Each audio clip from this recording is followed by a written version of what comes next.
মাজুলীখন ভাল লাগে মোৰ কাৰণ তাতেই শংকৰ মাধৱৰ মিলন কাহিনী আজি শংকৰ মাধৱ নাই তথাপিও আছে আউনীআটী সত্ৰৰ পালে পালে গোৱা পাল নামৰ এখুকীয়া মাদকতা মাজুলীখন ভাল লাগে মোৰ গাঁৱে গাঁৱে পজাঘৰ পথাৰৰ নৰা বাৰীৰ বাহেৰে সজা তাতে লুকাই থাকে এখনি প্ৰেমৰ পৃথিৱী মাজুলীখন ভাল লাগে মোৰ কাৰণ নদীৰ কাষতে সৃষ্টি একোটা ৰোমান্টিক কবিতাৰ একে আছে নিমাতী ঘাটেদি মাজুলীলৈ যোৱা মাদকতা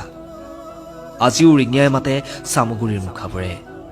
আজিও একে আছে আলিয়াই লিগাঙত ঐনিতমৰ সুৰত মিচিং ডেকা গাভৰুৰ কঁকাল ভঙা নাচ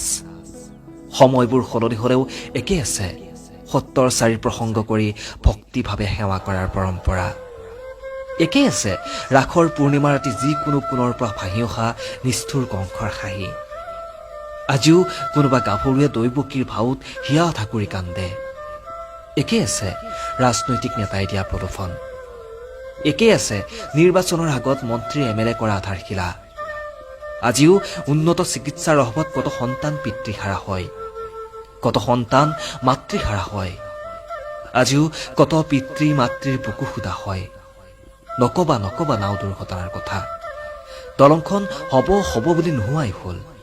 তথাপি মাজুলীখন ভাল লাগে মোৰ কবইতো লাগিব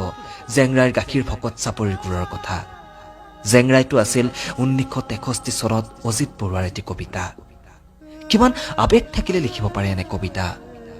মাজুলীখন ভাল লাগে মোৰ তাত মৰমীয়াল মানুহবোৰৰ এশাৰী মাতৰ বাবে আকৌ নকবা জনজাতীয় মানুহবোৰৰ মৰমৰ কথা তই নে